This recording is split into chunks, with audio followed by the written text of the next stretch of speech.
नमस्कार, बहुत बहुत स्वागत है आप सभी का डीडी न्यूज पर। आप देख रहे हैं मिड डे प्राइम। मैं हूं निखिल सिंह और अगले 1 घंटे में हम बात करेंगे देश भर की तमाम बड़ी खबरों की। बताएंगे कि दुनिया भर में कौन कौन सी खबरों पर है सबकी निगाहें, क्या कुछ चल रहा है खेल और अर्थ जगत में, और कुछ झलकियां फिल्म, कला और संस्कृति के क्षेत्र से भी। लेकिन सबसे पहले बड़ी खबरें। स्पेस इकोसिस्टम में प्राइवेट सेक्टर की बड़ी उड़ान। प्रधानमंत्री नरेंद्र मोदी ने वीडियो कॉन्फ्रेंसिंग के माध्यम से किया स्पेस स्टार्टअप स्काई रूट के इंफिनिटी कैंपस का उद्घाटन। कहा, क्रेडिबिलिटी, कैपेसिटी और वैल्यू के जरिए भारत बना रहा है नई पहचान।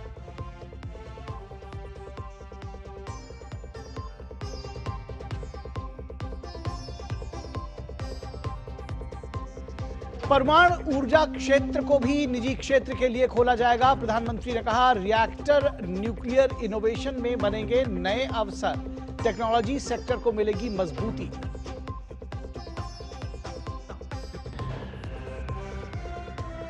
ऑपरेशन सिंदूर की सफलता ने काउंटर इंटेलिजेंस में बढ़ाई भारत की क्षमता। चाणक्य डिफेंस डायलॉग में राष्ट्रपति द्रौपदी मुर्मू का संबोधन। सशक्त, सुरक्षित और विकसित भारत की थीम के साथ 2 दिवसीय आयोजन।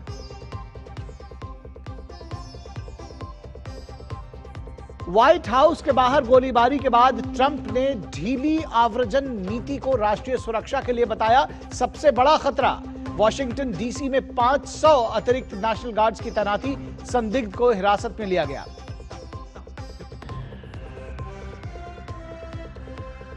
और महिला प्रीमियर लीग का मेगा ऑक्शन आज। 277 खिलाड़ी पहली बार होने वाली इस मेगा नीलामी का होंगी हिस्सा। 5 टीमों के बीच अधिकतम 73 स्थानों को भरने की होगी लड़ाई।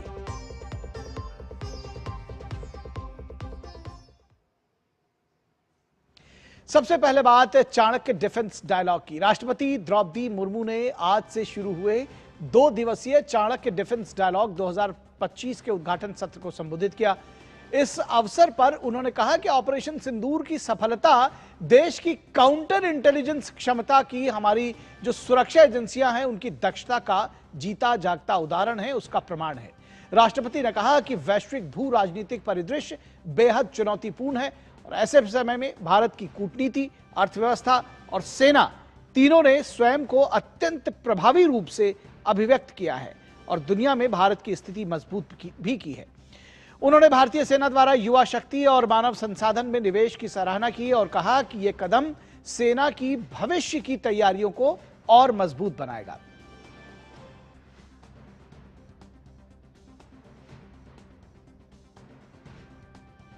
Recent success of Operation Sindoor stands as a defining moment in our counter-terror and deterrence strategy. The world took note not only of India's military capability but of India's moral clarity to act firmly yet responsibly in the pursuit of peace. The Army is investing in youth and human capital. It is instilling patriotism in youth through education, NCC expansion and sports. The expansion of the contribution of young women officers and soldiers, both in role and character, would promote the spirit of inclusion. और प्रधानमंत्री नरेंद्र मोदी ने virtual माध्यम से sky root infinity campus का उद्घाटन किया। PM ने sky root के पहले कक्षीय रॉकेट विक्रम 1 का भी अनावरण किया। ये रॉकेट उपग्रहों को अंतरिक्ष कक्षा में स्थापित करने के लिए निर्मित है। स्काई रूट भारत की अग्रणी निजी अंतरिक्ष कंपनियों में से एक है। कंपनी का इंफिनिटी कैंपस 2 लाख वर्ग फुट कार्यक्षेत्र में फैला हुआ है और अत्याधुनिक सुविधाओं से यह परिसर लैस है। ये प्रति माह एक ऑर्बिटल रॉकेट बनाने की क्षमता रखता है। इसके साथ ही साथ ये परिसर लॉन्च वाहनों के डिजाइनिंग, विकास, एकीकरण और परीक्षण के माध्यम से भारत की निजी अंतरिक्ष क्षमताओं को बढ़ावा देने में भी सक्षम है। प्रधानमंत्री नरेंद्र मोदी ने कहा कि इस समय अंतरिक्ष के क्षेत्र में भारत के पास जो क्षमता है वैसी दुनिया के कुछ ही देशों के पास है। उन्होंने दुनिया के अन्य देशों से भारत के जेनजी से सकारात्मक विचारों को अपनाने की अपील की। उन्होंने कहा कि जब सरकार ने अंतरिक्ष क्षेत्र को खोला तो इसका युवाओं ने भरपूर फायदा उठाया। आज जो बदलाव हम स्पेस सेक्टर में देख रहे हैं वो भारत में हो रहे स्टार्टअप रिवॉल्यूशन का हिस्सा है। बीते एक दशक में अलग अलग सेक्टर्स में स्टार्टअप्स का नया दौर शुरू हुआ है। फिनटेक हो, एग्रीटेक हो, हेल्थ टेक हो, क्लाइमेट टेक हो, एजुटेक हो, डिफेंस टेक हो, हर क्षेत्र में भारत के युवा, हमारे जैन जी नए समाधान दे रहे हैं। और आज मैं दुनिया के जैन जी को भी बड़े आत्मविश्वास से कह सकता हूं कि अगर जैन जी के लिए सच्चे अर्थ में कहीं से प्रेरणा मिल सकती है तो भारत के जैन जी से मिल सकती है। भारत के जैन जी की जो क्रिएटिविटी है, भारत के जैन जी की जो पॉजिटिव माइंडसेट है, भारत के जैन जी की जो कैपेसिटी बिल्डिंग है, ये अपने आप में पूरी दुनिया की जैन जी के लिए आदर्श बन सकती है। और प्रधानमंत्री ने कहा कि सरकार सुधार के दायरे को आगे बढ़ा रही है। उन्होंने इस मौके को परमाणु क्षेत्र को निजी क्षेत्र के लिए खोलने की तरफ आगे बढ़ाने की घोषणा की। रिफॉर्म्स का हमारा दायरा भी लगातार बढ़ रहा है। जैसे हमने स्पेस इनोवेशन को प्राइवेट सेक्टर के लिए ओपन किया, वैसे ही हम एक बहुत महत्वपूर्ण सेक्टर में भी कदम उठाने जा रहे हैं। हम न्यूक्लियर सेक्टर को भी ओपन करने की तरफ आगे बढ़ रहे हैं। इस सेक्टर में भी हम प्राइवेट सेक्टर की सशक्त भूमिका की नींव रखने जा रहे हैं। इससे small modular reactor, advance reactors और न्यूक्लियर इनोवेशन में अवसर बनेंगे। यह रिफॉर्म हमारी एनर्जी सिक्योरिटी और टेक्नोलॉजिकल लीडरशिप को नई शक्ति देगा। और पीएम ने कहा कि सीमित संसाधनों से आरंभ हुई भारत की अंतरिक्ष की यात्रा आज नए दुनिया के अंतरिक्ष क्षेत्र में अग्रणी भूमिका निभा रही है। भारत की अंतरिक्ष यात्रा बहुत सीमित संसाधनों से शुरू हुई थी, लेकिन हमारी महत्वाकांक्षाएं कभी भी सीमित नहीं रही। वो भी एक जमाना था, एक साइकिल पर रॉकेट का हिस्सा ले जाने से लेकर दुनिया के सबसे भरोसेमंद लॉन्च व्हीकल तक भारत ने सिद्ध किया है कि सपनों की ऊंचाई संसाधन से नहीं, संकल्प से तय होती है। इसरो ने दशकों तक भारत की स्पेस यात्रा को नई उड़ान दी है। क्रेडिबिलिटी, कैपेसिटी और वैल्यू, हर प्रकार से भारत ने अपनी अलग पहचान बनाई है। जब प्रधानमंत्री नरेंद्र मोदी ने अंतरिक्ष क्षेत्र को निजी कंपनियों के लिए खोला तो शायद ही किसी ने सोचा होगा कि इसका देश पर क्या प्रभाव पड़ेगा, लेकिन आज इसका प्रभाव साफ दिखाई दे रहा है। प्रधानमंत्री मोदी ने वीडियो कॉन्फ्रेंसिंग के जरिए आज अंतरिक्ष स्टार्टअप स्काई रूट के इन्फिनिटी कैंपस का उद्घाटन किया। पीएम ने स्काई रूट के प्रथम ऑर्बिटल रॉकेट विक्रम 1 का भी अनावरण किया, जिसमें उपग्रहों को कक्षा में प्रक्षेपित करने की क्षमता है। इस अत्याधुनिक केंद्र में बहुप्रक्षेपण वाहनों के डिजाइन, विकास, एकीकरण और परीक्षण के लिए लगभग 2 लाख वर्ग फुट का कार्यक्षेत्र होगा। तथा हर महीने एक कक्षीय रॉकेट बनाने की क्षमता होगी। स्काईरूट भारत की अग्रणी निजी अंतरिक्ष कंपनी है, जिसकी स्थापना पवन चंद्रमा और भारत ढाका ने की है। ये भारतीय प्रौद्योगिकी संस्थानों के पूर्व छात्र हैं और इसरो के पूर्व वैज्ञानिक हैं और अब उद्यमी बन गए हैं। नवंबर 2022 में स्काईरूट ने अपना sub orbital rocket Vikram S launch किया, जिससे वो अंतरिक्ष में रॉकेट लॉन्च करने वाली पहली भारतीय निजी कंपनी बन गई। और इस पूरे विषय पर बातचीत करने के लिए हमारे साथ खास मेहमान अजय लेले, जो कि अंतरिक्ष विशेषज्ञ हैं, वो मौजूद है और साथ ही साथ हमारे संवाददाता अरुण शर्मा भी मौजूद है। अरुण शर्मा से सबसे पहले अरुण के पास चलेंगे। अरुण, कितना बड़ा दिन, और जब प्रधानमंत्री ने निजी क्षेत्र की एक कंपनी के निजी जिसको कहना चाहिए कि उनके प्रयासों को कहीं ना कहीं ये बताया कि ये जो हमारे अंतरिक्ष क्षेत्र हैं इनको नई ऊंचाइयों पर ले जा रहे हैं, और जाहिर तौर पर जब हम प्राइवेट पब्लिक पार्टनरशिप की बात करते हैं तो इससे अनुपम उदाहरण कुछ हो नहीं सकता। आज पूरे स्पेस सेक्टर के लिए बहुत ही खुशी की बात है। अजय लेले सर के साथ में हमने एक शो किया था 2020 के अंदर, जब इन स्पेस को एक तरह से मंजूरी मिली थी, प्राइम मिनिस्टर मोदी ने ओपन अप कर दिया था प्राइवेट प्लेयर्स के लिए। तो शायद अजय लेले ने मुझे आज भी उस समय पर कहा था कि एक बहुत बड़ा हिस्टोरिक डे है आज की तारीख में।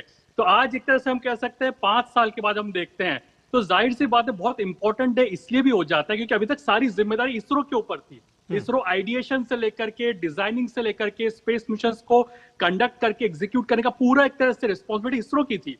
लेकिन आप जैसे इसरो के साथ कदमताल करते हुए देश के प्राइवेट सेक्टर जब आगे आएंगे, 2022 में आप देखिए इसकी शुरुआत हो चुकी है। 2020 में प्राइम मिनिस्टर मोदी ने इनस्पेस की शुरुआत की, ओपन अप किया।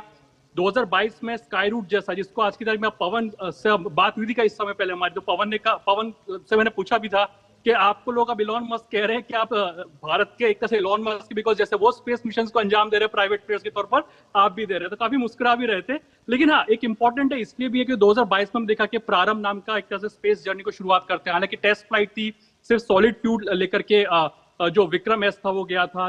भारत और आर्मेनिया के जो पेलोड्स लेकर के भारत जाता, जो इनकी फ्लाइट थी वो लेकर के जाती है। आज इसलिए इंपॉर्टेंट है बिकॉज आप मान के लिए हायर ऑर्बिटल्स में हम लोग फ्लाई करने के लिए जो एक प्राइवेट जो प्लेयर है वो आगे निकल करके जा रहा है। 100 से ज्यादा स्पेस स्टार्टअप आज की तारीख में देश में हो चुके हैं और इसके पीछे स्ट्रॉन्ग लीडरशिप का बहुत बड़ा इंपॉर्टेंट रोल निकल करके आता है। आप जितनी भी डेवलप्ड इकोनॉमीज में देख लीजिए, आप चाहे यूएस की बात कर लीजिए, वहां पे अगर नासा है तो वहां स्पेस एक्स जैसा भी आपका एक इंस्टीट्यूशन और कंपनी जो कि प्राइवेट प्लेयर है। तो प्राइम मिनिस्टर मोदी एक तरह से इस बात पर फोकस कर रहे हैं कि जब देश का प्राइवेट प्लेयर, स्टार्टअप्स, यंगस्टर्स जब आगे निकल करके आते हैं तो उस क्षेत्र को गति दी जा सकती है। और शायद यही वजह है कि आज का दिन काफी इंपॉर्टेंट कहा जा सकता है स्पेस रेस की क्षेत्र के अंदर। जी निश्चित तौर पर। अजय सर, अगर हम आपसे समझने की कोशिश करें अजय लेले जी कि ये जो तमाम सारा ये जो रास्ता हमने अंतरिक्ष क्षेत्र में तय किया, क्या सबसे बड़ी, जैसे आज प्रधानमंत्री ने कहा कि क्रेडिबिलिटी भी है, क्रिएटिविटी भी है और तमाम सारे ऐसी चीजें हैं जिसकी वजह से हम लगातार आगे बढ़ रहे हैं। अगर इसको हम देखें कितना हम आए हैं और आगे कितना जाना है, कैसे इस सफर को समराइज करेंगे आप?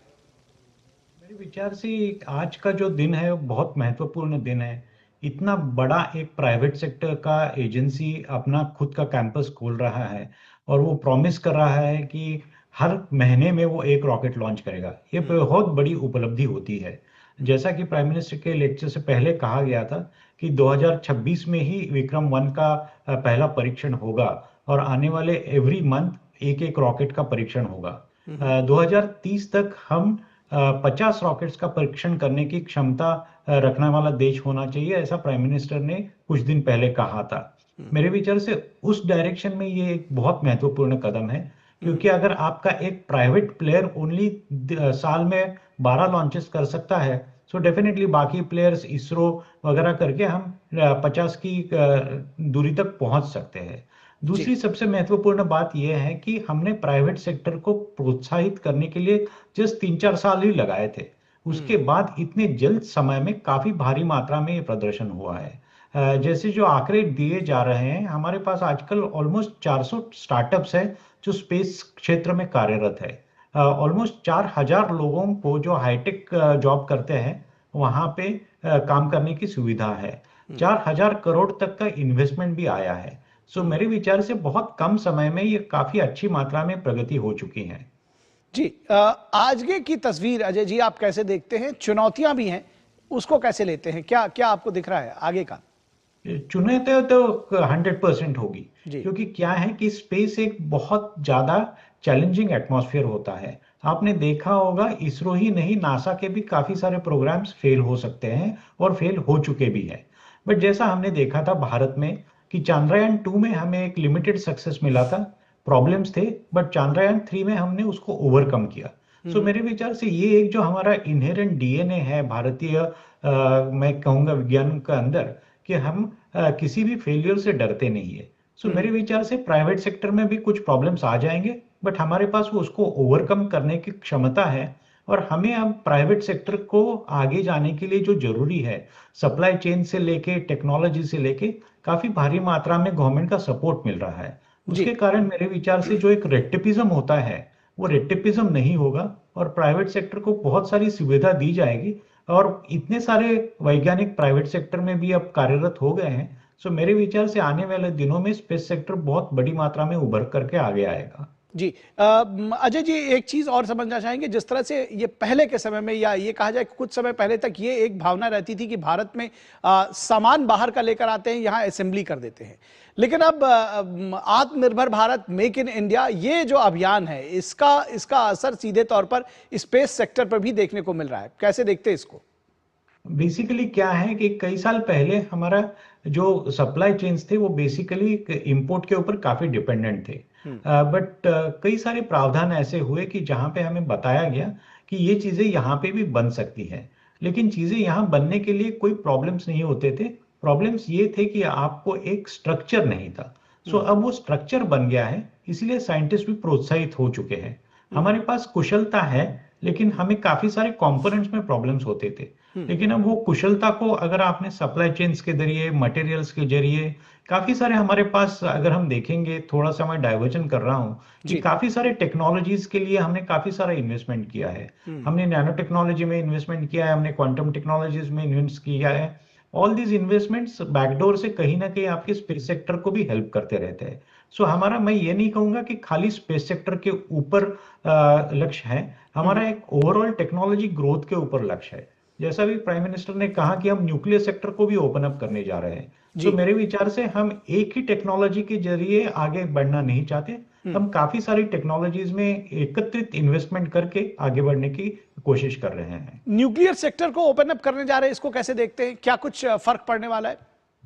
न्यूक्लियर सेक्टर को ओपन अप करने से काफी फर्क पड़ेगा, क्योंकि स्पेस सेक्टर हो, न्यूक्लियर सेक्टर हो, ये स्ट्रैटेजिक सेक्टर्स थे, इसलिए इसको इतने दिन से ओपन अप नहीं किया था। लेकिन अब हमारे पास एक वो कॉन्फिडेंस है, ग्लोबल एटमॉस्फेयर भी चेंज हो चुका है। इंडो यूएस न्यूक्लियर डील के बाद काफी भारी मात्रा में भारत का इंटरनेशनल कोलैबोरेशन हो रहा है, जो पहले नहीं होता था because of global nuclear policies. अब वो हो चुका है, ओपन अप सेक्टर हो चुका है। सो आने वाले दिनों में पर्टिकुलरली स्मॉल मीडियम रिएक्टर्स हैं, सो काफी सारी चीजें हमारे एनर्जी सिक्योरिटी के लिए जरूरी है। तो जब न्यूक्लियर सेक्टर को भी ओपन अप करेंगे, काफी सारी इन्वेस्टमेंट होगी, नए जॉब्स भी आएंगे, और particularly environmental challenges, energy security जैसे जो इश्यूज हैं, उसके लिए क्लीन एनर्जी मिलने की संभावना होगी, और ये बहुत अच्छी उपलब्धि होगी। इसको थोड़ा समय लगेगा, लेकिन शुरुआत होने वाली है। जी बिल्कुल। अरुण, जब कोई भी इस तरह का निर्णय सामने आता है, जैसा कि आज प्रधानमंत्री जी ने कहा कि किसी भी सपने को सच करने के लिए साधन नहीं बल्कि संकल्प की जरूरत है, और ये संकल्प, अगर हम ये कहा जाए कि दृढ़ राजनीतिक इच्छा शक्ति और जो नीतियों में एक परिवर्तन लेकर आए, युवाओं को जोड़ने का एक जो सपना रहा, वो अब फलीभूत हो रहा है। कैसे आकलन करेंगे इसका? देखिए, आकलन की बात करें तो प्राइम मिनिस्टर नरेंद्र मोदी की स्ट्रॉन्ग लीडरशिप रही है कि ग्लोबल, जैसे हमने पहले भी देखा कि वो कहते हैं कि हम लोग ग्लोबल साउथ की एक वॉइस बन करके आए हैं। तो हम कह सकते हैं कि भारत का जो स्पेस सेक्टर की बात की, जो कैसे लॉन्च पैड बनता हुआ दिखाई देगा बिम्स्टेक जैसी कंट्रीज के लिए, या फिर जो ग्लोबल साउथ की जो कंट्रीज होती है उनके लिए, बिकॉज जो स्पेस रेस के अंदर उसी का वर्चस्व माना जाएगा जो नंबर 1, इनका सक्सेस रेशियो बहुत ज्यादा होगा। जहां तक स्पेस मिशन को अंजाम देने की बात आती है, वो आज भी भारत के जो सक्सेस रेशियो की हम बात करें तो ऑलमोस्ट डेवलप्ड इकोनॉमीज के ऑलमोस्ट बराबर आता है, जो कि बहुत बड़ी बात कही जा सकती है। सेकंड, इंपॉर्टेंटली, जो कि कॉस्ट इफेक्टिव स्पेस मिशन को एग्जीक्यूट करेगा या फिर उसे कंडक्ट करेगा। हमने देखा कि चंद्रयान जैसा मिशन था, वो हम ये एक तरह से एक ट्रेंडिंग बात रही थी कि वो उतने रुपए में हो गया था जितने में एक हॉलीवुड की मूवी बन करके आती है। तो प्राइम मिनिस्टर मोदी का फोकस रहता है कि कैसे हम लोग, no doubt, number one, vocal for local हो सके। एक तरह से जो हम कह रहे हैं कि जो कैसे स्पेस जो इंस्ट्रूमेंट्स होते हैं, प्रोडक्ट्स होते हैं, इक्विपमेंट्स होते हैं, उसे भारत में मैन्युफैक्चर कर सके। सेकंड इंपॉर्टेंटली हम लोग कैसे ग्लोबल साउथ की जो वॉइस की बात होती है, तो वैसे हम कैसे ग्लोबल साउथ की एक लॉन्च पैड बन सके जहां तक स्पेस मिशन की बात आती है। And last but not the least कैसे क्रेडिबिलिटी की जो बात आती है, क्योंकि कोई भी आप देखिए स्पेस मिशन की हम बात करें तो सक्सेस रेशियो कितना ज्यादा है उसको देखा जाता है। अब देखिए पिछले कुछ साल में प्राइम मिनिस्टर मोदी की जो फॉरेन विजिट्स भी रही है या फिर जो इनकमिंग विजिट्स भी रही है कई देशों की, तो उसमें बहुत कॉमन कंपोनेंट रहा है एमओयूज के अंदर, वो है स्पेस कोलैबोरेशन का। कई देश है जो कि भारत के साथ में स्पेस कोलैबोरेशन करना चाह रहे हैं और एमओयूज भी कई डेवलपिंग कंट्रीज और अंडर डेवलप्ड कंट्रीज के साथ में भी हुआ है। वो इस बात को दर्शाता है कि भारत एक तरह से सबका साथ सबका विकास की जो भावना है उसको स्पेस सेक्टर में भी आगे लेकर के जा रहा है। तो बहुत ही स्ट्रांग लीडरशिप रखती है, क्योंकि जो एक स्ट्रेटेजिक डिसीजन होता है स्पेस जैसे सेक्टर को ओपन अप करने का, न्यूक्लियर जैसे सेक्टर को ओपन अप करने का, क्योंकि बहुत स्ट्रेटेजिकली इंपॉर्टेंट सेक्टर होते हैं जैसे डॉक्टर अजय भी बता रहे थे। लेकिन हाँ, ये डिसीजन वही लोग ले सकते हैं जो कि अपने युवा पावर के ऊपर, अपने सिटीजन्स के ऊपर भरोसा करते हैं, ट्रस्ट करते हैं। And last but not the least, जिसके अंदर एक पॉलिटिकल विल होती है कि हम लोग इस सेक्टर को ओपन अप करके कैसे एक तरह से वर्ल्ड लीडर बनते हुए दिखाई देंगे इस सेक्टर के अंदर। तो जाहिर सी बात है, आज हम जानते हैं इस बात को कि कई developed economies multiple space missions को अंजाम दे रहे हैं, क्योंकि स्पेस रेस की शुरुआत काफी पहले थी लेकिन अब कुछ ज्यादा ही हो चुकी है। आपको छोटी सी बात बोलना चाहिए निखिल, 2019 के अंदर भारत ने एसैट मिशन, जिसको मिशन शक्ति की जो प्राइम मिनिस्टर मोदी ने बात की थी, उसको भी टेस्ट किया था कि कैसे हम लोग सैटेलाइट, जो स्पेस के अंदर सैटेलाइट्स को गिराने की जो क्षमता होती है, मिशन शक्ति, प्राइम मिनिस्टर मोदी ने राष्ट्रक्रम संबोधन भी किया था। तो हम लोग सिर्फ स्पेस रेस में आगे ही नहीं बढ़ रहे हैं, हम लोग सिर्फ स्पेस रेस के अंदर इकोनॉमिक स्पेस मिशंस को अंजाम नहीं दे रहे हैं, हम लोग कॉस्ट इफेक्टिव प्रोडक्ट ही नहीं बना रहे हैं, हम यंगस्टर्स को ही केवल एक तरह से लॉन्चिंग पैड या उनके लिए इकोसिस्टम नहीं बना रहे हैं, हम लोग अपने स्पेस के अंदर सैटेलाइट्स हैं उनको सिक्योर भी कर रहे हैं। तो वो भी एक तरह से इसको टेस्ट करके देख चुके 2019 के अंदर ही। तो पिछले 7-8 साल काफी इंपॉर्टेंट रहे हैं। एक तरह से हमने इन स्पेस की शुरुआत करना हो, प्राइवेट प्लेयर्स को बढ़ावा देना हो, तो ये कई इंपॉर्टेंट डिसीजन है जो कि स्ट्रॉन्ग लीडरशिप ही ले सकती है, जो हमने देखा पिछले कुछ सालों के अंदर। बिल्कुल अरुण और अजय जी, अगर आपको इसी बात में थोड़ा एक और आगे लेकर जाना चाहें, जब अरुण कह रहे हैं कि सबका साथ सबका विकास, ये चीजें इस सेक्टर में भी और दुनिया को साथ लेकर चलते हुए भारत दिखा है। आप इसमें जब रेवेन्यू जनरेट करने की बात करते हैं, जब इसमें प्राइवेट सेक्टर को जोड़ करके और उसको भी लगातार बढ़ाने की बात करते हैं, दुनिया के जो तमाम दूसरे कॉम्पिटिटिव देश हैं भारत के साथ में, उनके विसेफिस कैसे आप देखते हैं भारत की स्थिति और आगे का जो भविष्य है? मेरे विचार से भारत को इस सेक्टर में काफी आगे जाने के लिए काफी प्रयत्न करने पड़ेंगे और हमने एक अच्छी शुरुआत की है। अगर आप ग्लोबल स्पेस बिजनेस देखेंगे तो हमारे पास हार्डली 2% उसका मार्केट शेयर है। सो हमें काफी चीजें आगे बढ़ने के लिए करनी पड़ेंगी। कुछ साल पहले इसरो के चेयरमैन ने कहा था कि आने वाले 10 साल में हम 8 to 10% का ग्लोबल बिजनेस ले सकते हैं। अगर आप आज का प्राइम मिनिस्टर का भाषण सुनेंगे तो वहां पे उन्होंने एक उद्धृत किया था कि आने वाले दिनों में हम सैटेलाइट लॉन्च टेक्नोलॉजी में भी काफी प्रगति करने की संभावना है। क्योंकि क्या होता है कि आपका जो स्पेस बिजनेस होता है उसमें काफी सारे अंग होते हैं, इमेजरी का बिजनेस होता है, सैटेलाइट लॉन्चिंग का बिजनेस होता है, तो हम काफी कंसंट्रेशन करने वाले हैं सैटेलाइट लॉन्च सिस्टम्स के ऊपर। दूसरी चीज, जैसा कहा गया था, ग्लोबल साउथ के लिए हम काफी महत्वपूर्ण बन सकते हैं। हाल ही में जब साउथ अफ्रीका में प्राइम मिनिस्टर गए थे, जब उन्होंने G20 को संबोधित किया था, तब भी उन्होंने स्पेस सेक्टर का जिक्र किया था और यह कहा गया था कि स्पेस सेक्टर को हम ऐसे ओपन अप कर सकते हैं कि डिजास्टर मैनेजमेंट के लिए, जो नैसर्गिक आपत्ति होती है उसके लिए हम डेटा एक दूसरे के साथ शेयर करेंगे। सो मेरे विचार से भारत का नेतृत्व ये चाहता है कि खाली इकोनॉमिक डेवलपमेंट ही नहीं, हमें एक सोशल इकोनॉमिक कमिटमेंट भी करना चाहिए कि जिसके जरिए स्पेस सेक्टर को हम काफी सारी चीजों में यूज कर सकते हैं, चाहे स्ट्रैटेजिक सेक्टर हो, क्लाइमेट चेंज रिलेटेड इश्यूज हो, एनवायरमेंटल चैलेंजेस रिलेटेड इश्यूज हो और कमर्शियल इश्यूज हो। सो हर लेवल पे हम स्पेस सेक्टर को आगे आने की कोशिश कर रहे हैं काफी सारी भारी मात्रा में प्रोत्साहित भी कर रहे हैं। जी जी जी, निश्चित तौर पर प्रोत्साहित भी कर रहे हैं, आगे भी आने के लिए लगातार काम कर रहे हैं और नीतियां भी हमारी उस दिशा में आगे बढ़ रही हैं प्रधानमंत्री नरेंद्र मोदी की अगुवाई में। बहुत शुक्रिया अजय लेले जी आपका और अरुण शर्मा आपका हमारे साथ जुड़ने के लिए और तमाम विचार इस पर साझा करने के लिए और तमाम अपडेट्स देने के लिए बहुत शुक्रिया। और मुद्दे प्राइम में यहां रुकेंगे एक छोटे से ब्रेक के लिए। आप देखते रहिए DD news.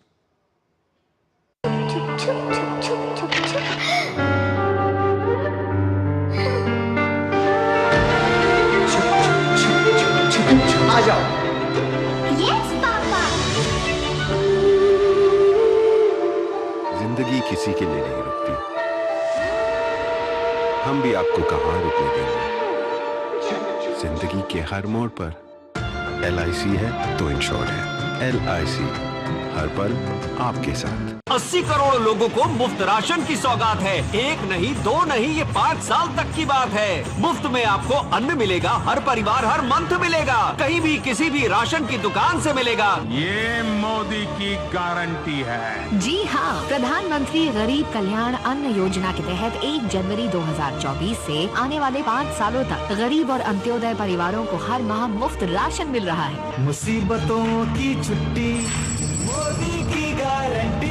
Welcome to the world that is future ready. Swipe your world, go shopping, grab offers, you are so ready. Welcome to the world that is future ready. Wow, wow. Click your world, utility bills, quick payments, you are so ready. Welcome to the world that is future ready. Wow, wow. This isn't just banking, it's next generation digital banking designed for tomorrow. Personalized, secure, savings and much more. With Bank of Baroda, experience the same trust with smarter world at your fingertips. Your world, my world, future ready, Bob World. Break के बाद एक बार फिर आप सभी का स्वागत है और बात पश्चिम बंगाल में चल रहे SIR की और ये प्रक्रिया लगातार चल रही है। राज्य CEO कार्यालय सूत्रों के मुताबिक अब तक 6 करोड़ एन्यूमरेशन फॉर्म्स का डिजिटलीकरण हो चुका है। इनमें से 2002 की मतदाता सूची के साथ 26 लाख मतदाताओं का लिंकेज नहीं हो पाया है। इन 26 लाख में 4 कैटेगरीज हैं, एक डेड यानी मृतक, एब्सेंटीज यानी कि जो नहीं है, और दूसरे शिफ्टेड एंड फेक। शिफ्टेड यानी जो कहीं और चले गए और फेक यानी कि फ्रॉड जो है, जो गलत है। कई मामलों में यह देखा गया है कि भले ही 2002 की मतदाता सूची में नाम ऑनलाइन उपलब्ध न हो, संबंधित व्यक्ति ने ऑफलाइन फॉर्म भरकर जमा कर दिया है। इस मामले में आयोग ने सूचित किया है कि 2002 की सूची की जो हार्ड कॉपी उपलब्ध है उसके साथ ऑफलाइन भरे गए फॉर्म का मिलान किया जाएगा। ऐसे मतदाताओं के मामले में ERO इस मामले की जांच करेंगे। राज्य में निर्वाचन सदन द्वारा नियुक्त सचिव स्तर के 3 अधिकारी SIR प्रक्रिया की देखरेख करेंगे। SIR प्रक्रिया समाप्त होने तक ये राज्य में ही रहेगी। और इस पूरी खबर पर बातचीत करने के लिए कोलकाता से हमारे संवाददाता सौरभ दत्ता जुड़े हुए हैं। सौरभ, सबसे पहले तो आपसे ये समझना चाहेंगे कि किस तरह से ये जो प्रक्रिया है वो चल रही है और जो पिछले दिनों राज्य में डेवलपमेंट हुआ, जिस तरह से CEO के दफ्तर में कुछ हुड़दंगी घुस गए और उसके बाद से जो कमिश्नर को नोटिस दिया गया, ये सारी चीजें किस तरह से आपको लगता है कि इस प्रक्रिया को प्रभावित करने की कोशिश की जा रही है? क्या अपडेट्स इन सारी चीजों पर है, वो आप हमारे साथ साझा करें। 3 चरण में ये अपडेट्स हैं। पहला, आप जिस खत्म किए उसी से मैं शुरू करना चाहूंगा कि अभी हम CEO ऑफिस के बाहर खड़े हुए हैं। देख रहे हैं मेरे पीछे जो है वो ये लोग अधिकार रक्षा कमेटी है। ये BLO अधिकार रक्षा कमेटी जो ये जो BLOs थे, यही तृणमूल सपोर्टर्स के समर्थक जो BLOs हैं, वही सोमवार को यहाँ पे मिছিল रैली करके आए थे। रैली करने के बाद वो लोग कुछ ही देर 50 से 80 मीटर के दूरी पे जो निर्वाचन चुनाव आयोग का यहाँ पे कार्यालय है वहां तक गए थे। बाकी के तस्वीर को आपको पता है। और उस समय से लेके दो दिन तक 7 रिप्रेजेंटेटिव, इनके 7 रिप्रेजेंटेटिव CEO ऑफिस के घर के बाहर थे। और उसके बाद से ये मंच पूरी तरह से यहाँ पे अस्थायी रूप से इस मंच को अस्थायी रूप है, लेकिन अस्थायी रूप से यहाँ पे है ये मंच। 4 दिन हो चुके हैं। आज मंच का और एक खासियत आपको दिखाने निखिल के आप देख सकते हैं, इसके कलर है ब्लू एंड व्हाइट, नीली और सफेद। ये नीली और सफेद कलर का भी एक पॉलिटिकल इम्प्लीकेशन है, क्योंकि ये तृणमूल का ऑफिशियल कलर माना जाता है, क्योंकि यहाँ का जो स्टेट सेक्रेटरी है उसमें भी नीली और सफेद है। आप यहाँ पे कुछ भी देखेंगे, कुछ भी प्रोजेक्ट, स्टेट गवर्नमेंट के प्रोजेक्ट है, उसका कलर भी आपको नीली और सफेद ही दिखेगी। और यहाँ तक के जो डिवाइडर्स हैं, रोड के जो डिवाइडर्स हैं, यहाँ पे भी आपको यही कलर मिलेगा। और इस कलर को लेके केंद्र के विवाद भी चला था आयुष्मान भारत का। तो ये तृणमूल का सपोर्टर्स है, तृणमूल के सपोर्टर्स है, ये कलर जता रही है कि ये तृणमूल के सपोर्टर्स है, इसलिए इनका पंडाल का रंग नीली और सफेद है। इसके लिए, इस कलर के लिए इतना सारी बातें बोलना पड़ा। और दूसरी बात ये है कि कमीशन ने 48 आवर्स कलकत्ता पुलिस को समय दिया है। 58 आवर्स अभी तक हुआ नहीं, आज शाम को वो 48 आवर्स पूरा होगा। तो उसके बाद कलकत्ता पुलिस ने एक्शन टेकन रिपोर्ट में क्या कहा वो देखना पड़ेगा। तो 7 तरीके से इस पूरी मामले में इतनी चुनाव आयोग ने कहा है कि हम इसको काफी सीरियस नजरिया से इसको देख रहे हैं। इसका कारण एक है कि चुनाव आयोग के एकदम सीईओ के ऑफिस के बाहर 7 आदमी चले गए, लेकिन आप उनको वहां पे हटा नहीं पाए। 48 आवर्स तक वो बैठे रहे। लेकिन यहाँ पे टीचर्स घोटाले के बारे में आपको पता है, यहाँ पे हेल्थ के सेक्टर में जो घोटाले हुए तो उसके बारे में पता है। वो सब मामले को लेके जब भी जो टीचर उनके पास जो मेरिट था, मेरिट के रहने के बावजूद वो जो घोटाले के तहत जो नौकरी खोए थे, वो लोग जब सड़कों पे अपना विरोध प्रदर्शन किए थे तो पुलिस ढूंढ के, कहीं अगर शॉपिंग कॉम्प्लेक्स या मल्टीप्लेक्स के अंदर चले गए हैं तो वहां से ढूंढ के लाके उनको अरेस्ट करके वैन में उठाते थे। तो यहाँ क्या ये सवाल है कि यहाँ पे पुलिस सख्ती नहीं दिखाया, क्योंकि वो तृणमूल के।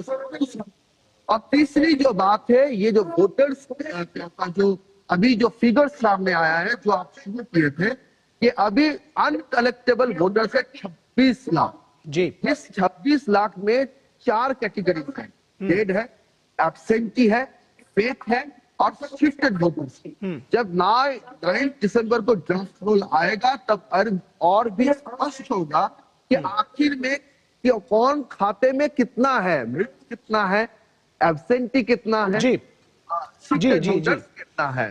तो लेकिन ये जो फिगर्स अभी आ रहे हैं ना, तो वो भी कहीं विपक्ष में जो बयान है कि यहाँ के बहुत सारे वोटर्स है जो जाली वोटर्स है, उसको मजबूत करते हैं। क्योंकि 2002 का जो वोटर्स लिस्ट था बंगाल का फाइनल, उसमें 4,58 लाख वोटर्स था और अभी 7,66 लाख वोटर्स को इन्विटेशन फॉर्म दिया गया है। ठीक है, फर्क समझिए। ठीक है, आपकी बात आ गई। आप नजर बनाए रखें इस पूरे घटनाक्रम पर, आम लोगों के रिएक्शंस भी लेते रहे। हम आपके पास वापस लौटेंगे। सौरभ, बहुत शुक्रिया हमारे साथ जुड़ने के लिए। और यहां रुकेंगे एक छोटे से ब्रेक के लिए, कहीं मत जाइएगा, जल्द हाजिर होंगे। LIC युवा प्रोफेशनल्स के लिए लाए हैं नवजीवन श्री। करें नियमित प्रीमियम का भुगतान, जीवन बीमा का आनंद लें, प्राप्त करें प्रीमियम के प्रतिशत पर गारंटीकृत एडिशंस, अपने वित्तीय लक्ष्यों के अनुरूप मैच्योरिटी पर गारंटीकृत धनराशि पाएं। मौजूदा पॉलिसी धारकों के लिए आकर्षक अतिरिक्त लाभ आज ही खरीदें। भारत की तरक्की की असली ताकत उसके श्रमिक, जिनकी मेहनत को मिल रही है पहचान, जिसके वो हमेशा से थे हकदार, क्योंकि मोदी सरकार की गारंटी है हर श्रमिक का सम्मान। श्रमेव जयते आज देश का मंत्र बन रहा है। सभी कामगारों को समय से न्यूनतम वेतन और युवाओं को नियुक्ति पत्र यानी नौकरी का भरोसा। महिलाओं को समान अवसर और समान वेतन, क्योंकि काम का मोल काबिलियत से होता है। फिक्स टर्म एम्प्लॉइज को सिर्फ 1 साल पर ग्रेच्युटी यानी मेहनत का हक बिना इंतजार। 40 वर्ष से अधिक की आयु के श्रमिकों को सालाना मुफ्त हेल्थ चेकअप और 40 करोड़ श्रमिकों को सामाजिक सुरक्षा की गारंटी। अब हर परिवार आश्वस्त। ये है लेबर रिफॉर्म्स। तो आइए मिलकर बनाएं श्रमिक सम्मान से आत्मनिर्भर भारत।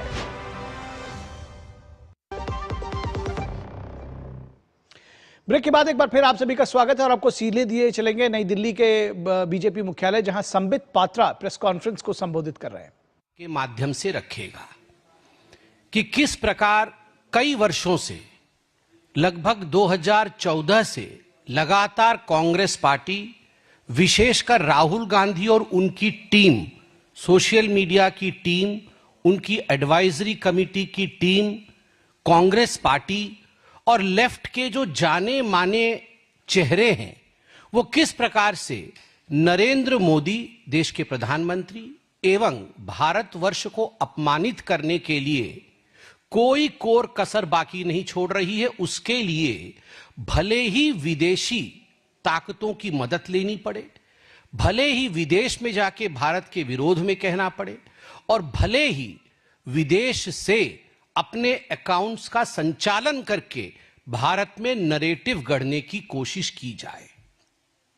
आप सभी जानते हैं, क्योंकि हम सब आज एक सोशल मीडिया के युग में रहते हैं, सबके अकाउंट्स हैं। एक्स में अकाउंट है, पहले जिसे हम ट्विटर कहते थे, अब वो एक्स है। एक्स में एक न्यू फीचर आया कुछ दिनों पहले। उस फीचर के माध्यम से आप जान सकते हैं कि जो अकाउंट धारी है वह अकाउंट धारी किस देश का है, अर्थात उसका लोकेशन क्या है, पृथ्वी के भूभाग के किस खंड में वो रहता है, वह डिस्प्ले होगा। तो तुरंत जब ये ऑप्शन आया तो सभी के अकाउंट्स में स्वाभाविक रूप से ये डिस्प्ले होने लगा। मैं आपको उदाहरण दूंगा, मैं कुछ उदाहरण लेके आया हूं, मैं उदाहरण दूंगा।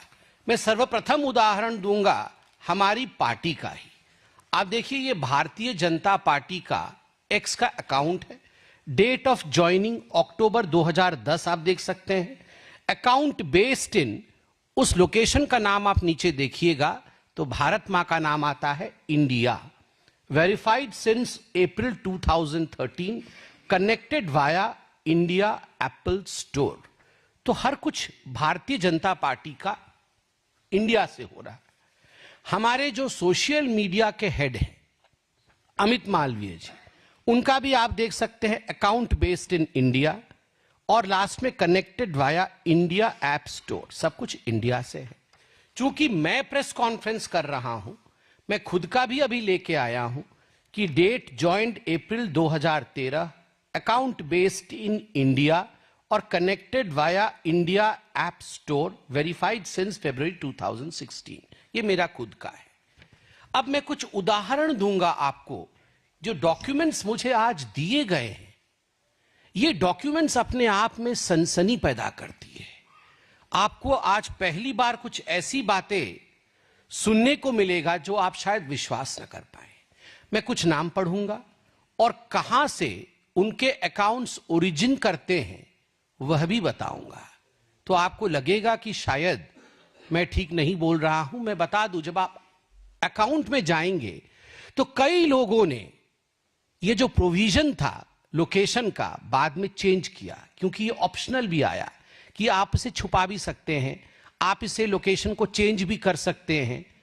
तो कई लोगों को जब मालूम पड़ा कि उनके लोकेशन को विदेश में दिखाया गया है जो उस समय वास्तविकता थी, तो उन्होंने चेंज भी किया और कुछ लोगों ने उसे ऑप्शनल में डाल दिया, अर्थात हम दिखाना नहीं चाहते हैं हम कहां से ऑपरेट कर रहे हैं। आदरणीय पवन खेड़ा जी कांग्रेस के बड़े नेता हैं। डेट ऑफ ज्वाइनिंग इत्यादि में मैं नहीं जाता, but account based in United states, ये डॉक्यूमेंट आज हमारे पार्टी के सर्वोच्च सोर्स से आया है। पवन खेड़ा जी यूनाइटेड स्टेट्स बेस्ड हैं उनका अकाउंट। दूसरा अकाउंट है Maharashtra Congress, INC Maharashtra, account based इन आयरलैंड, अकाउंट बेस्ड इन आयरलैंड। आप चिंता करिए, मैंने अभी जाके देखा तो इन्होंने आयरलैंड को अब चेंज करके इंडिया कर दिया है, मगर जिस समय यह ऑप्शन शुरू हुआ, जिस समय यह विषय आया, उस समय अकाउंट बेस्ड इन आयरलैंड था। चोरी पकड़ी गई, अभी चेंज किया गया है।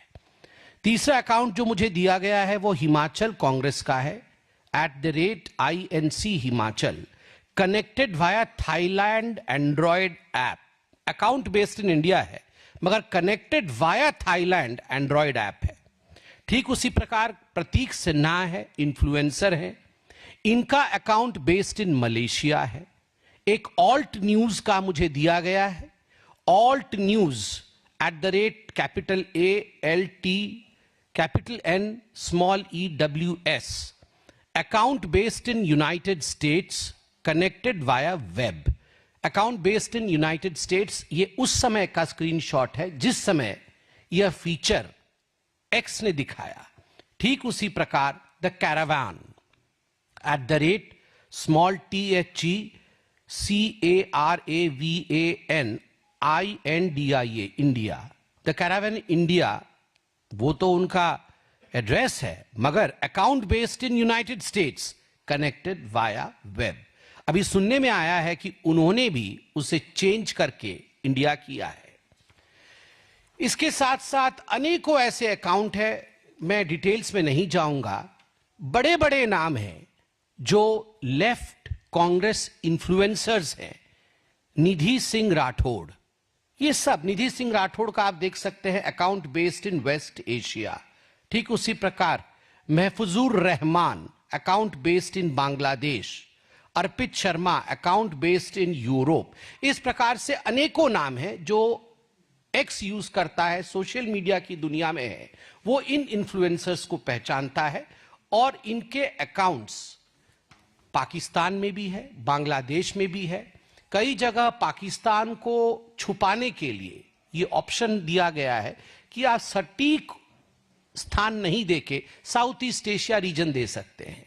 तो कई ऐसे इन्फ्लुएंसर्स ने साउथ ईस्ट एशिया दे दिया है, जबकि उनका लोकेशन पाकिस्तान है। बांग्लादेश भी कई ऐसे इन्फ्लुएंसर्स के लोकेशन है।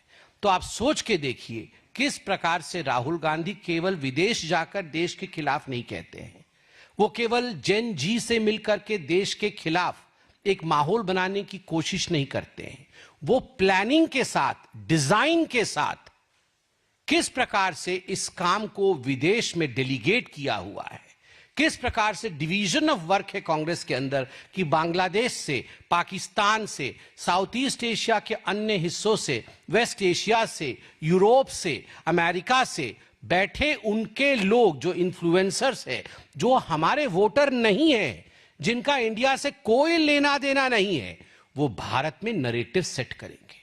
अब मैं बहुत संक्षेप में, भारत में कुछ ऐसे नरेटिव जो इन लोगों द्वारा राहुल गांधी के कहने पर, कांग्रेस इकोसिस्टम और लेफ्ट इकोसिस्टम के कहने पर सेट किया गया, वैसे 3 नरेटिव के उदाहरण दूंगा। सबसे पहला उदाहरण रहेगा वोट चोरी। यह जो वोट चोरी का नरेटिव सेट किया गया है हिंदुस्तान में, उसके विषय में डिटेल में जाऊंगा।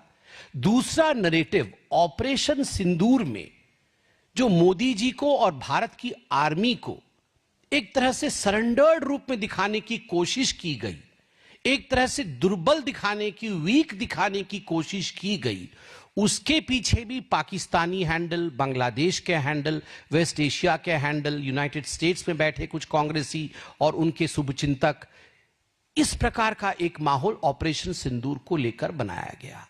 और तीसरा विषय संघ परिवार और व्यक्तिगत रूप से मोदी जी के ऊपर हमला करने का जो नरेटिव है, यह नरेटिव भी विदेश से किस प्रकार संचालित हुआ। तो आइए पहले वोट चोरी की तरफ हम जाते हैं। किस प्रकार से मिसलीडिंग ट्वीट्स इत्यादि किए गए वोट चोरी को लेकर, मैं कुछ उदाहरण दूंगा। यह अर्पित शर्मा है, इनका अकाउंट यूरोप में है, आप देख सकते हैं। इन्होंने ये वीडियो डाला है, वीडियो का स्क्रीनशॉट मैंने आपको दिखाया है। Biggest scam of India till date if proved, the vote चोरी फाइल्स। ये भारत में से नहीं बना है, ये यूरोप बेस्ड अकाउंट है और यूरोप से ये पूरी वीडियो, और वीडियो में बहुत सारी ऐसी बातें जो हमारी संस्थाओं को, संवैधानिक संस्थाओं को एक डिमीन करने का काम करती है, उसे नीचे दिखाने का काम करती है, यह किया गया है। दूसरा आप देखिए, डॉक्टर कालिका सिंगापुर बेस्ड है। कौन इस दृश्य को लाइव देखना चाहता है? आप देख सकते हैं, ये जो अरेस्टेड व्यक्ति है, ठीक उसी प्रकार भावना जोशी वेस्ट एशिया से जब बिहार में हार लगी दिखने, बीजेपी वोट चोरी पे उतर आई। इस बार बिहार वासियों ने उनके वोट का अधिकार छीनने वाले वोट चोरों को कुर्सी छोड़नी होगी। आप देख सकते हैं किस प्रकार से ये भावना जोशी, यह सिंगापुर वेस्ट एशिया बेस्ड है और हमारी देश से नहीं है, नाम भी भावना नहीं होगा, she must not be existing, इसका एग्जिस्टेंस ही नहीं होगा। ये फेक अकाउंट बना करके दूसरे देश की भूमि से अपने देश में एक नरेटिव ड्राइव करने की कोशिश, ये वोट चोर गद्दी छोड़, यह नरेटिव आप अगर देखेंगे तो पूरी तरह से किस प्रकार दूसरी देशों से बनाया जा रहा था। निधि सिंह राठौड़ वेस्ट एशिया से, ये वेस्ट एशिया से निधि सिंह राठौड़ है, ये बहुत कुछ लिखती है। गली गली में शोर है, नरेंद्र मोदी वोट चोर है, अवैध प्रधानमंत्री गद्दी छोड़ो, vote thief prime minister resign, vote thief prime minister resign. यह वेस्ट एशिया से आया हुआ है, ये देश का नाम नहीं, ये कहीं ना कहीं से कर रहे होंगे आइडेंटिटी, तो यह भी बाहर से बना है। वही निधि सिंह राठौड़ एक वीडियो बनाती है जहां प्रधानमंत्री को गया है वोट चोरी का कांग्रेस सिंदूर का नरेटिव में वोट चोरी। सब्र रखिए, जो सजा बांग्लादेश की शेख हसीना को मिली है वही हाल भारत में वोट चोर फेक पसीना का भी होगा। सच को सदा जिंदा झूठे लोग नहीं दबा सकते। ये मोदी जी के खिलाफ किस प्रकार से बनाया गया है। निधि सिंह राठौड़ वेस्ट एशिया, ये ऑपरेशन सिंदूर में ये चित्र देखिए किस प्रकार से चित्र देश को और देश के प्रधानमंत्री जी को अपमानित करना, देश के 140 करोड़ भारतवासियों को अपमान करने की ये चेष्टा विदेशी भूमि से कांग्रेस पार्टी के इशारे पर उनकी टीम कर रही है, फेक अकाउंट्स बना करके वेस्ट एशिया से।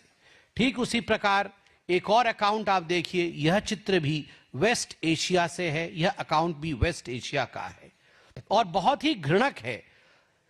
अब सब भारतीय की बीवियों की मांग में मोदी का नाम का सिंदूर होगा। घर घर मोदी के बाद अब हर घर की महिलाओं की मांग में मोदी का सिंदूर। योजना के तहत इस योजना को हर घर पहुंचाने का निर्देश दिया गया है बीजेपी कार्यकर्ताओं को।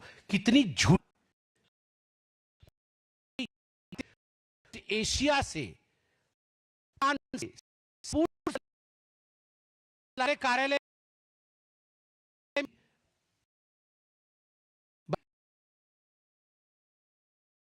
कोई और झुक नहीं सकता है। प्रधानमंत्री और महिलाओं को बदनाम करने का ये जो चित्र है, आप सोचिए जरा। जिस पार्टी की अध्यक्षा कभी महिला थी, जिस पार्टी में अभी भी सोनिया गांधी जी का वर्चस्व है, उस पार्टी में महिलाओं को ऑपरेशन सिंदूर के नाम पे अपमानित और बदनाम करने के लिए फॉरेन सॉइल का इस्तेमाल किया गया। यहां भी ऑपरेशन दी डॉट सिंदूर को किस प्रकार बदनाम किया गया है, आप ये सब देख रहे हैं। ठीक उसी प्रकार मैंने जैसे कहा, मोदी जी को बदनाम करने, आरएसएस को बदनाम करने और राहुल गांधी को प्रमोट करने। ये आरुषि राजपूत है सऊदी अरबिया से, ये देखिए राहुल गांधी जी को प्रमोट कर रही हैं, फादर ऑफ अंधभक्त। ये राहुल गांधी, ये काटा लिया है सिंगापुर से। Appreciation for Rahul Gandhi on his birthday. India is stronger because Rahul Gandhi refuses to give up on her. Rahul's courage lies in refusing to play politics of hate. He is reminded that India's soul still finds strength in compassion, debate and pursuit of justice. Rahul Gandhi. Rahul Gandhi PM बने, उसके लिए Singapore से भरसर कोशिश कुछ लोग कर रहे हैं। वोटर नहीं है, ये भारतीय भी नहीं होंगे, ये अकाउंट ही नहीं होंगे, मगर राहुल गांधी बने। राहुल, हम राहुल के साथ कहां से? ये वेस्ट एशिया से है। यहां पर तो कोई है नहीं साथ में, तो वेस्ट एशिया से ही ढूंढा है साथ। West Asia, Pakistan, Singapore, Bangladesh, यहां से लोग साथ दे रहे हैं राहुल गांधी का। यह भी आप देख सकते हैं। ठीक उसी प्रकार कितने महान राहुल गांधी है, इसका सर्टिफिकेशन बाहर के देशों से किया जा रहा है। पूरे इस डॉक्यूमेंट में अनेकों ऐसे उदाहरण हैं जो विदेश के भूमि से हमारे देश में माहौल बनाने की कोशिश की जा रही है। अब मैं आता हूं एसआईआर को लेकर, जिस प्रकार से कुछ दिनों से बंगाल के अंदर माहौल बनाने की कोशिश की गई और कुछ महीनों से बिहार में वोट चोरी और वोट चोर गद्दी छोड़ इस प्रकार का नरेटिव विदेश की भूमि से भी बनाया गया। मुझे तो बड़ा आश्चर्य होता है कि कल सुप्रीम कोर्ट में जब ये पूरे विषय की सुनवाई कपिल सिब्बल जी खुद वकील के तौर पे कर रहे थे और चीफ जस्टिस ऑफ इंडिया की डबल बेंच इस विषय को सुन रही थी, तो मैं कहूंगा बारीकी से सुनवाई हुई है। और कल जो सुप्रीम कोर्ट का बयान है वो हम सब के लिए एक बहुत बड़ी सुनने वाला विषय है, एक बहुत बड़ी बात है। आप देखिए, आदरणीय ममता जी मुख्यमंत्री हैं वेस्ट बंगाल की। दुख इस बात का है, साधारण व्यक्ति क्या कहता है वो अलग बात है, इन्फ्लुएंसर क्या कहता है ये अलग विषय है, मगर जब एक मुख्यमंत्री कहती है कि आग लग जाएगा, देश टूट जाएगा, देश के नींव को हिला देंगे, भारतीय जनता पार्टी को छोड़ा नहीं जाएगा, हमारे ही कार्यकर्ताओं के खिलाफ उकसाया जाता है। बंगाल में न जाने कितने भारतीय जनता पार्टी के कार्यकर्ताओं को मारा गया है, मौत के घाट उतारा गया है, उसके बाद भी मुख्यमंत्री इस प्रकार की भाषा का प्रयोग करती है। सिद्दीकुल्ला चौधरी उनके मंत्री हैं, टीएमसी के मंत्री हैं, और सिद्दीकुल्ला चौधरी कहते हैं कि अगर एसआईआर होगा तो ये आग से खिलवाड़ होगा, आग से खिलवाड़।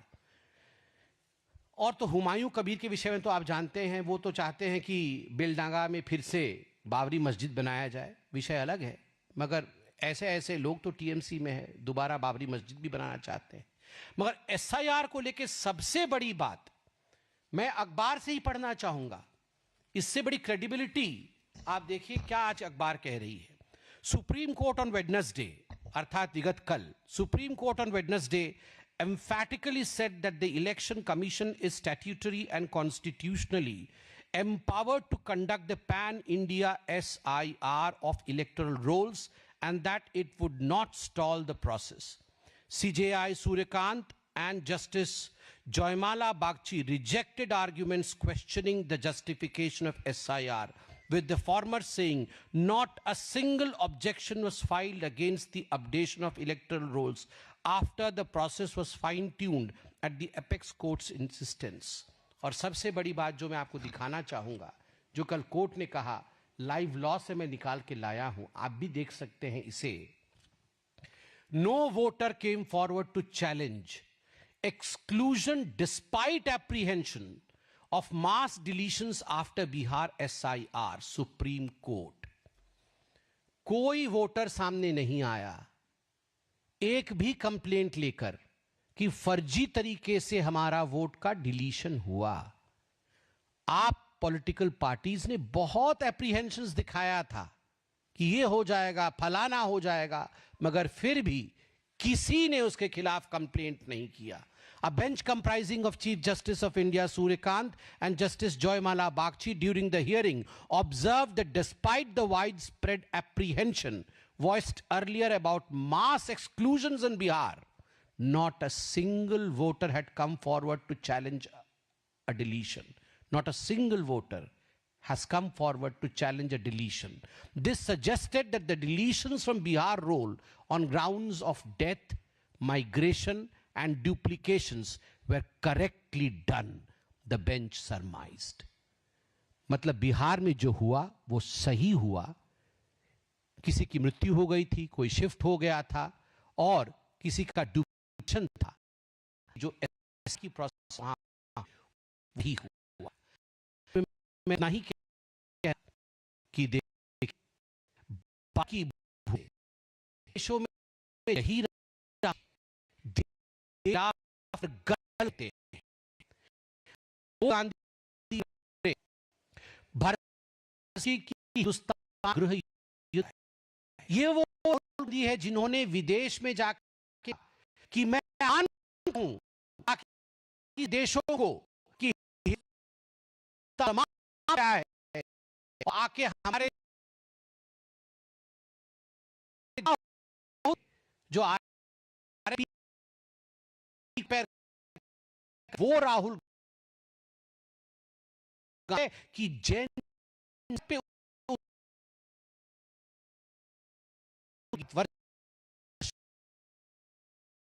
बाहर के संगठन के खिलाफ ऑर्गेनाइजेशन बॉडी पूर्णतः नकार उनको दरकिनार कर, वैसे भी नहीं उदास टच है, जिसको छू दिया वो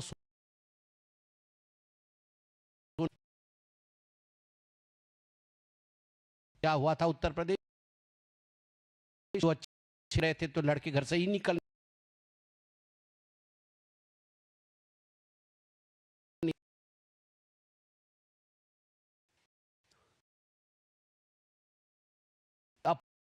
India. Rahul Gandhi is fit against India from foreign. बस यही हम कहना चाहते हैं कि राहुल गांधी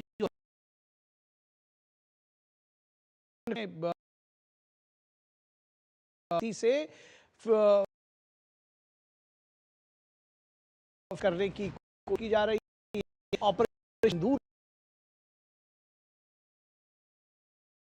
और राहुल के पीछे राहुल गांधी लगातार के बाहर जाकर बयान देते रहे और अब ये इसी का एक हिस्सा है। मिड डे प्राइम के इस अंक में बस इतना ही। हमारी पूरी टीम को दीजिए इजाजत। नमस्कार।